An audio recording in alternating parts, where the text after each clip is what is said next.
we shall reflect on the life of Saint John Fisher.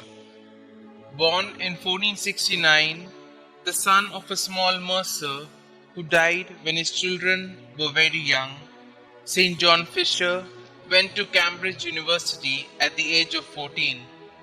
There, he distinguished himself greatly in his studies, was elected a Fellow of Michaelhouse, and was ordained priest with special permission since he was only 22. He became successively Senior Proctor, Doctor of Divinity, Master of Michaelhouse, and Vice-Chancellor of Cambridge. In the year 1502, he resigned his mastership to become chaplain to Lady Margaret Beaufort, the mother of King Henry VII. In 1504, he was elected Chancellor of the University, a post he held until his death. Later the same year, he was nominated Bishop of Rochester by King Henry VIII. Having accepted the bishopric rather reluctantly, he nevertheless carried out his pastoral duties with great zeal, held visitations, administered the sacrament of confirmation, disciplined the clergy, visited the sick poor in the hovels, distributed alms, and exercised generous hospitality. Observing strict austerity, he limited his sleep to 4 hours, and his fare always frugal. He kept a skull before him at meal times to remind himself of death. Books were his only pleasure.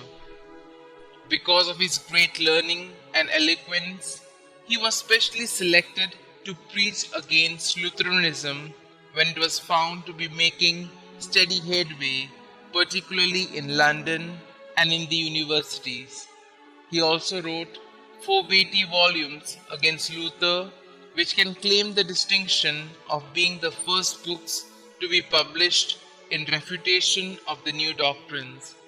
He was chosen to be one of the Queen's counsellors in the nullity suit begun before Cardinal Campeggio at Blackfriars in 1529.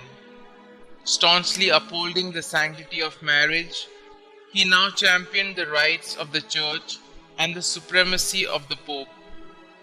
He earned increased royal displeasure by leading the opposition in the House of Lords to bills passed by the House of Commons as remedies for their grievance against the clergy.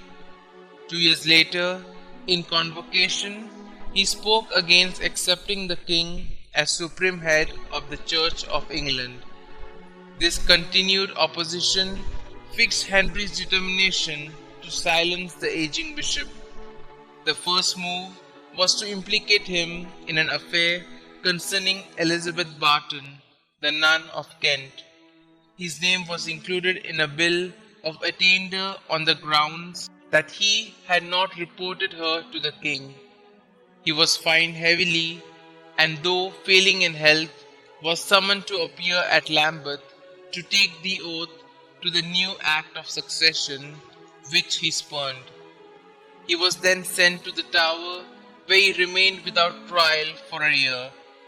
At the Tower, questioned repeatedly, Fisher stood his ground, stating univocally that the king was not, nor could be, by the law of God, supreme head of the Church. Charged with high treason, he was condemned to death. The execution having taken place on the 22nd of June 1535, his body was given a rough burial in the churchyard of All Hallows near the Tower, while his head was displayed on the London Bridge. As his place of burial attracted many who venerated him, his body was reburied in the Tower Church of St. Peter ad Vincula. Some 450 years later, that is, in 1935, he was canonized by Pope Pius IX.